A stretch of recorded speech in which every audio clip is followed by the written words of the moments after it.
The definition of infrastructure over the past decade or so has changed quite a bit. Initially, I think at the start of our time, there was a focus really on what most people think of as civil infrastructure. And that's hard infrastructure. And that's roads, bridges, tunnels, seaports, airports, energy systems, drinking water systems, wastewater treatment systems, dams, levees, a lot of this sort of thing. We've seen infrastructure facilities that provide public goods, but they're sort of standalone facilities as opposed to network infrastructure, fall under the accepted definition of infrastructure. That could be a school, a prison, a courthouse, a hospital, a stadium, for example. And there's a lot of thinking about how to do better operation and maintenance of those facilities, some of which need to be rebuilt. Now, most recently, I think in the past year, broadband internet access has, as a communication service, has become broadly accepted as a type of infrastructure that we should think of in a similar way. That is, how do we ensure universal service?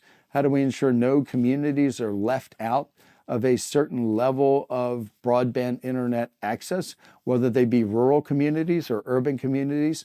And I think what's happened in the past year is a general acceptance that we need to think about that as a broadly available service, as a type of infrastructure that should be provided just like clean water, transportation, or energy. So what can the United States learn from other countries in terms of improving our delivery of infrastructure with a focus on improved operation and maintenance? I think that there are profound and very large lessons that the United States can learn. Many of these, one is bundling of various project delivery elements into one contract. So the United States often has separated design from construction and procurement, where we pick the design we want and then we contract out the construction to the lowest of that design to the lowest cost contractor, called design bid build. But most other countries wrap or bundle design and construction together in what's called a DB contract. And there's a bunch of synergies associated with wrapping or bundling design and construction together. And that is the norm in a lot of other countries around the world, like France and many other European countries, Spain.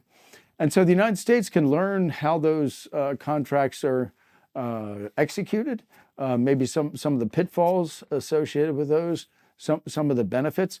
And we can take that concept of bundling contract elements together a step further and follow other countries so that we wrap design and construction in with operation and maintenance over, say, a 25 or 30-year period. That's called a DBOM or DBOM contract. And the advantage of that is you sort of lock the public sector owner into scheduled optimal maintenance over time so that it becomes more difficult for them to defer maintenance, which I think is a good thing. And it also it helps accounting, because the public sector asset owner accounts for the operation and maintenance over the 25 or 30-year period when they sign the contract. And so those are just some examples. Incorporation of new technologies, I think, is done more effectively in a lot of other countries. And I think the United States could learn from those things as well. Working with stakeholders who might be communities impacted by, say, the construction of a large new facility is done better, I think, in a lot of other countries. And I think the funding mechanisms, which could be tolling, user fees, is more effective. Singapore, for example, is a great example of how the tolling of roads done where they have sort of types of congestion pricing, I think, is an example where we can learn directly. So New York City is going to implement a congestion pricing scheme. They could learn directly from Singapore.